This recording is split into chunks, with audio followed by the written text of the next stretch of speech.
చాలామంది పైల్స్‌తో బాధపడుతుంటారు గానీ, social stigma వల్ల చెప్పుకోవడానికి ఇబ్బంది పడి చెప్పుకోలేకపోతుంటారు. వాళ్ళు అట్లే మనసులో పెట్టుకొని వాళ్ళ డిసీజ్ తోటి బాధపడుతూ ఉంటారు. డైలీ రక్తం పడుతూ ఉంటుంది. డైలీ ముద్దలాగా బయటకొస్తుంది. కొందరు కూర్చోడానికి ఇబ్బంది అనిపిస్తుంది. కొందరికి సురుకు సురుకని పొడిచినట్టుగా ఉంటుంది. ఇవన్నీ దాని సింప్టమ్స్. అయినా గానీ వాళ్ళు బయటపడరు. ఏంది అంటే ఇవి చెప్తే వాళ్ళు ఏమనుకుంటారో, ఎదుటి వాళ్ళు ఏమనుకుంటారో, పక్కింట్లో వాళ్ళు ఏమనుకుంటారో, కమ్యూనిటీలో ఏమనుకుంటారో, చుట్టాలు ఏమనుకుంటారో అన్న ఉద్దేశంతోటి చాలామంది బయటికి రారు. బట్ ఇప్పుడు గుడ్ న్యూస్ ఏంటి అంటే ఇప్పుడు ఇందాక అంటే ఇన్ని రోజుల వరకు చూసుకుంటే గనుక పైల్స్‌కి చాలా హారబుల్ ట్రీట్మెంట్స్ ఉండేటివి. అంటే ఓపెన్ సర్జరీ కావచ్చు, బ్యాండింగ్ కావచ్చు, చాలా మెథడ్స్ ఉన్నాయి. టై చేయడం కావచ్చు, ఇట్లాంటివి చాలా టెక్నిక్స్ ఉంటాయి. బట్ మనం టీఆర్‌హెచ్‌లో మనం చేసే లేటెస్ట్ సర్జరీ ఏదైతే ఉందో కంప్లీట్ లేజర్ హెమరాయిడోపెక్సీ, దీన్ని లేజర్ సర్జరీ అంటాం. ఈ లేజర్ సర్జరీలో ఎటువంటి పెయిన్ ఉండదు. Complete day care surgery.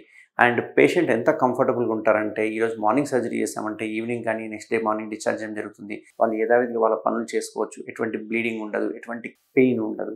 And కాస్మెటిక్గా చూసుకుంటే కూడా మనం ఎటువంటి కోత పెట్టట్లేదు కాబట్టి ఎటువంటి స్కార్ ఫామ్ కాదు. అండ్ మోస్ట్ ఇంపార్టెంట్ రీజన్ ఏంది మనం లేజర్లో చేయడానికి అంటే కనుక ఓపెన్ సర్జరీలో చేస్తే యానల్ స్టెనోసిస్ వచ్చే అవకాశాలు ఉంటాయి. అంటే ఈ పైల్స్ని మనం కట్ చేసి తీసేసినప్పుడు ఆ యానల్ కెనాల్ కూడా మెల్లగా టైట్ అయిపోయే అవకాశాలు ఉంటాయి. దీన్ని యానల్ స్టెనోసిస్ అంటాం అన్నట్టు. సో పైల్స్ని ఓపెన్ టెక్నిక్ చేయడం వల్ల యానల్ స్టెనోసిస్ వచ్చే అవకాశాలు ఉంటాయి.